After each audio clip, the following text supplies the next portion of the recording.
경실련 강남주택 보유자와 다주택자 현황을 먼저 공개해라. 아 정말 이 날카로운 질문이에요. 저도 이 전화 무지하게 많이 받았어요. 안녕하십니까. 오늘은 뭘 해볼 거냐면 저희의 부동산 정책에 대한 입장과 또 주장하는 바에 대해서 뭐 뉴스라든지 아니면 저희 홈페이지에 댓글, 이제 처음에는 순한 맛으로 여기 국토부 해명 자료를 반박 부탁드립니다. 손바닥으로 하늘을 가리려 합니다라고 홈페이지에 남겨주신 댓글이 있는데, 국토부에서 최근 저희가 그 서울 아파트 값이 52% 인상됐다는 자료에 대해서 잘못됐다라고 지적을 하면서 서울 아파트 값은 문재인 정부 3년 동안 14%밖에 안 올랐다라고 주장을 했거든요. 그래서 저희도 굉장히 이 답변에 대해서 현실과 동떨어졌다, 좀 이렇게 판단을 하고 있습니다. 그래서 저희가 직접 서울 아파트 가격 시세가 어떻게 변화했는지 조사하고 있으니까요. 아마 조만간 언론을 통해서 저희 조사 결과를 보실 수 있을 것 같습니다. 그러니까 이게 실질적으로 뭐 통계 자료 이런 걸 보지 않더라도 그냥 서울이나 수도권에 사는 사람들은 제가 하는 거 뭐 부동산 뭐 직방이나 네이버나 다음 이런 것만 가도 금방 알 수 있는 거니까.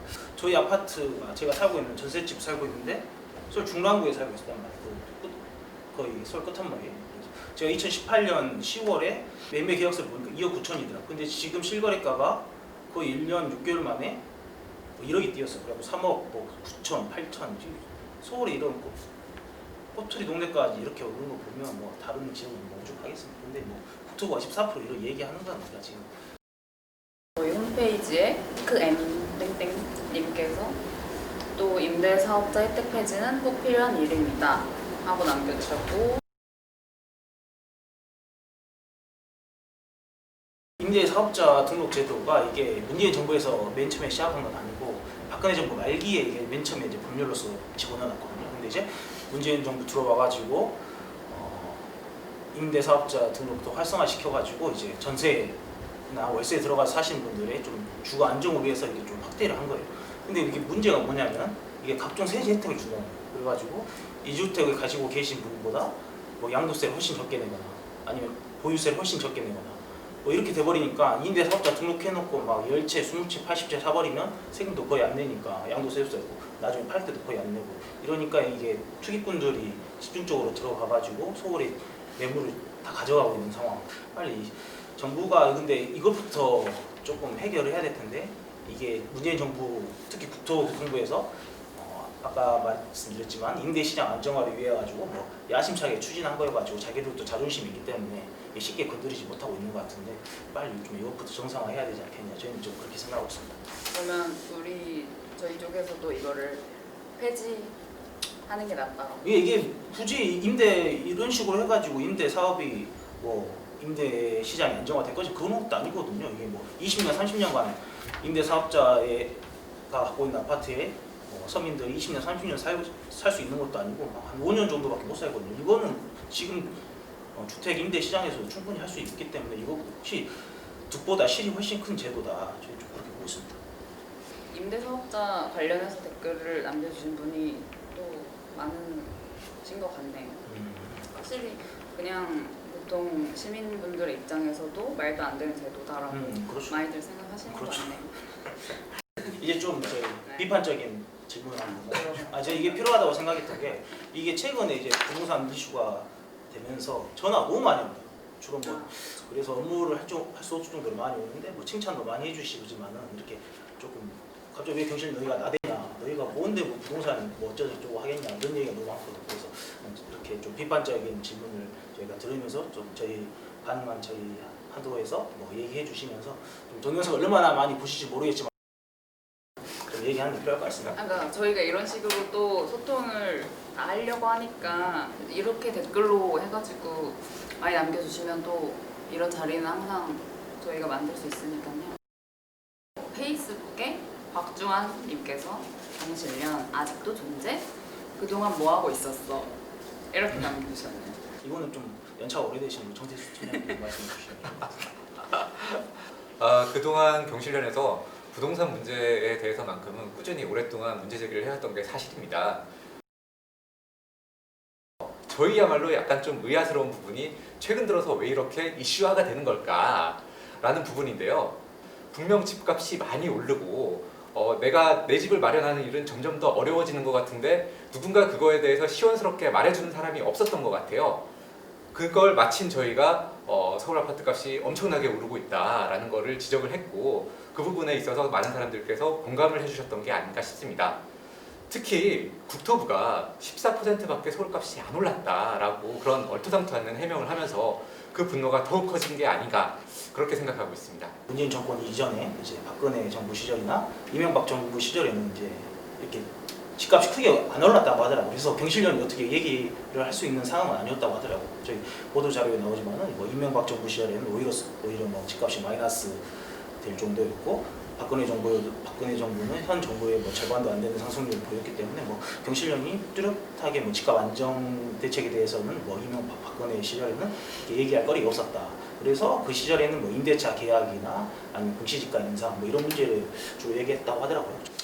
그래도 아직도 존재하냐고 하시는 걸 보면 원래 저희를 오래 아시던 네. 분이신가 보네요. 감사합니다.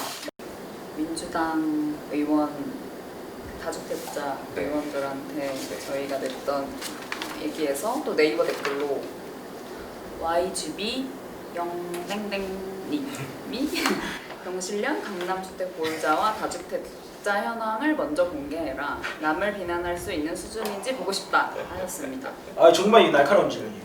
저도 이 전화 무지하게 많이 받았습니다. 아, 그분 똑같은 분인가?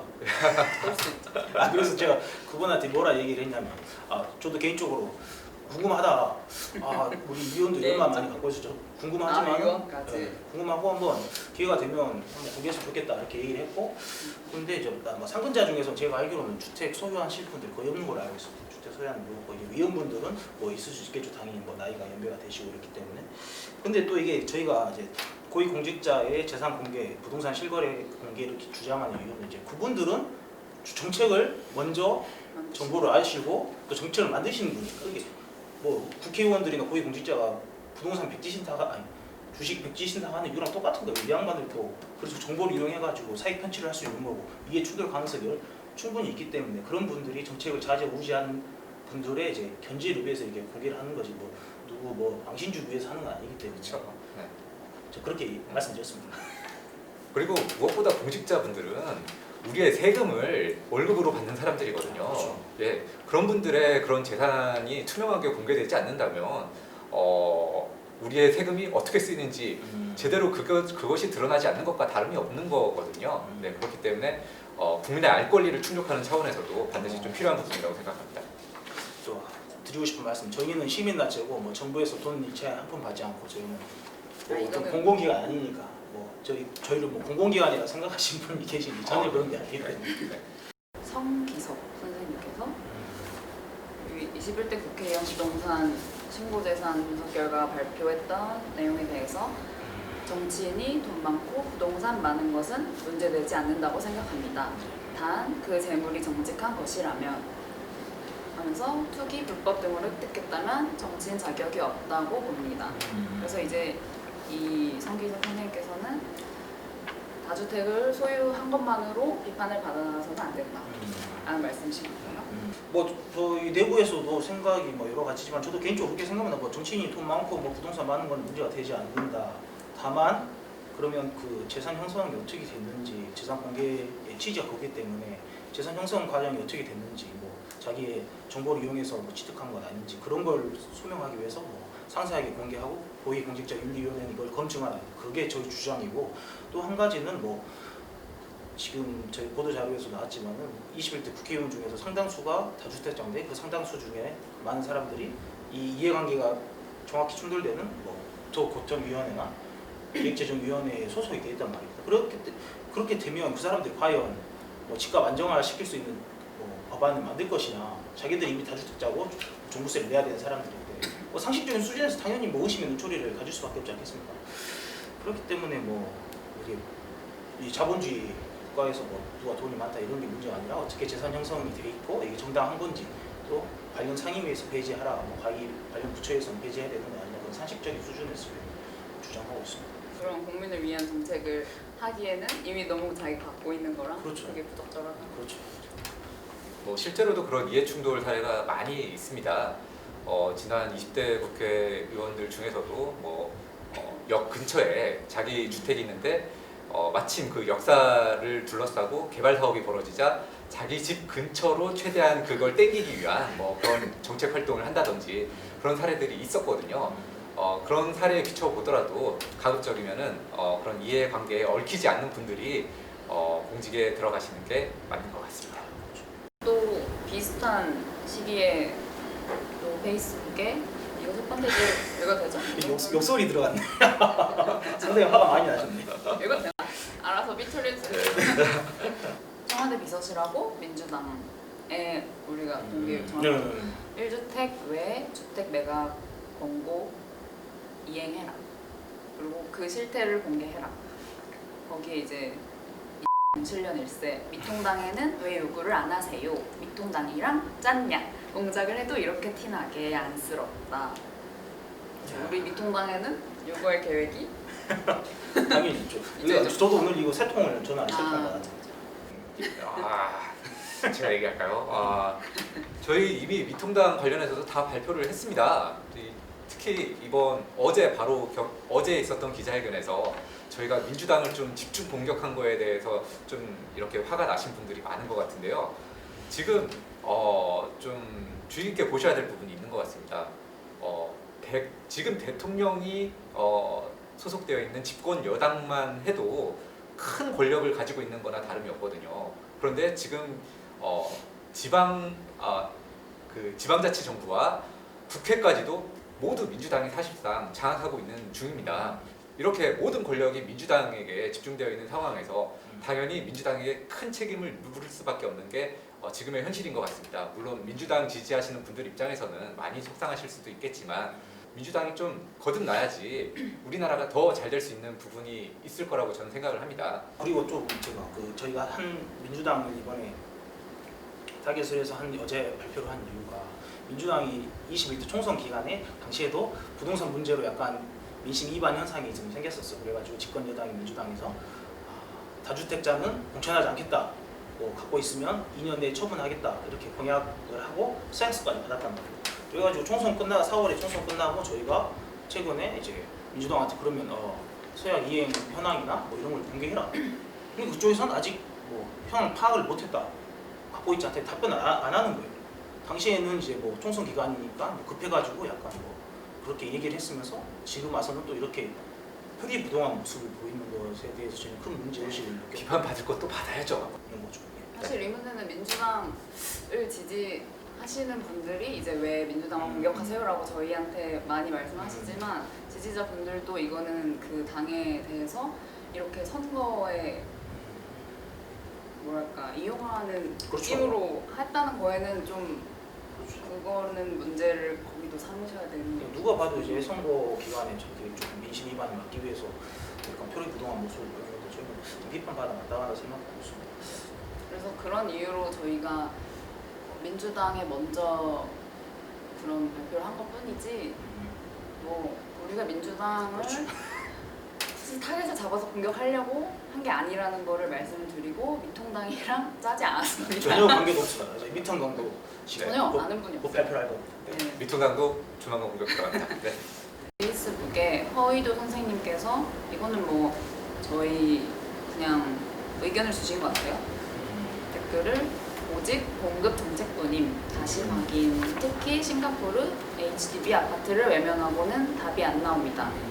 그들 아파트 가격이 얼마 더 오르든 방치하고 HDB 아파트식 드라이브를 걸도록 조명하면 됩니다.